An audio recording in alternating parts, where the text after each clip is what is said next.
first I want to ask, before I get into my tips, do you know what iOS is? Anybody? iOS. When you hear that, do you know, oh, I know what that is?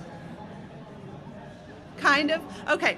The iOS is the operating system for your device. That's all it is. So when you first get a new one and you start it up, all that stuff that shows up on the screen, that is iOS 7, 8, 9, coming later this year, I'm sure.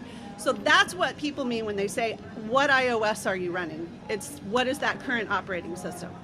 What about iCloud? Everybody know what iCloud is? It's basically somebody's big laptop in the sky that stores all your stuff for you so you can take stuff off your phone, right? Or off your iPad. Okay. Just want to make sure because I don't want to throw words out there and have everybody going, well, I have no idea what that means, but okay. All right. So we'll get started here with the first tip. Now, if you were at my session in San Diego, I gave this tip. And this is one of the two that I'm going to repeat here because it seemed like no one knew that you could do this.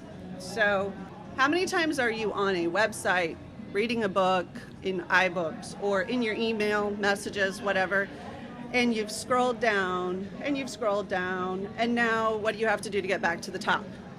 Scroll back. No. If you tap at the top where the time is, you'll jump immediately back to the top of the screen. Very simple, but it's something that nobody really knows you can do. So I'll show you again. I just went in my email. So you can go in whatever, email, message, whatever, something that you scrolled through to read. Okay, so now I decide I want to go back to the top. Tap right about where the time is at the top of your screen. And feel free to pull your iPads and iPhones out. I will not be offended. I won't think you're texting somebody. I'll assume you're going along. Yes, this works. All of these tips work the same between the iPad and the iPhone because they both run on that same iOS 8. Okay? All right, everybody got that one? So the next thing we're going to look at is the other tip that I gave in San Diego that nobody seemed to know about. Does anybody know about keyboard shortcuts to enter text? No? Okay. I'm going to walk through the steps real quick on my slide and then I'll show you. Okay? So in your settings app, if you go to the general settings, on the right side, if you scroll down, you'll find the keyboard. And I'll show you this in a second. You'll see add new shortcut. Okay? And I'm going to walk you through how to do that. So we're going to switch back over to my phone here. And I'm going to go into my settings app. Go to general. I'm going to scroll down and find keyboard. Okay, now, see where it says shortcuts. You tap shortcut. Now, I can type in, I tap the little plus button up here to add a new shortcut, okay? You can type in whatever phrase it is that you want to be entered with your shortcut. So, for example, if you want to say, I will be home soon. Whoops, but you have to spell it right.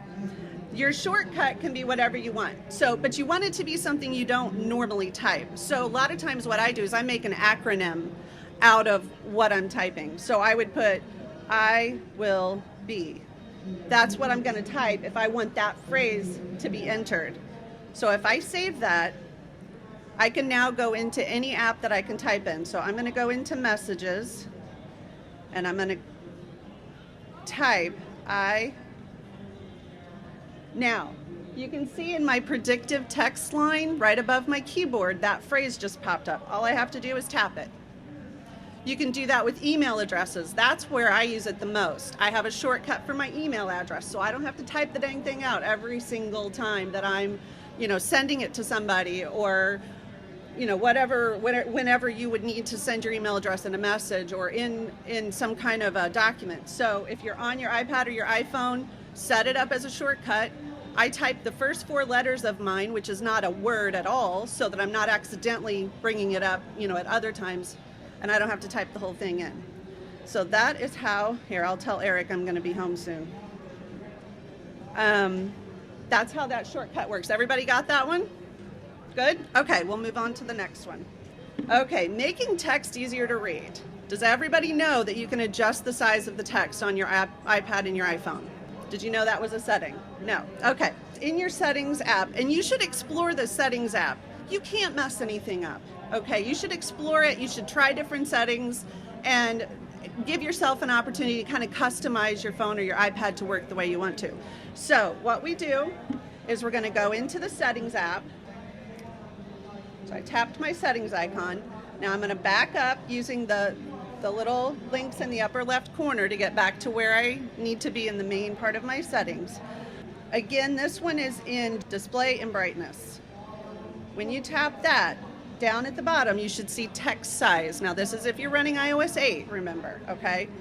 Tap text size. You now have a slider and you can see how the size of that text changes based on that slider. Now, that said, this only works in apps that use the dynamic text setting.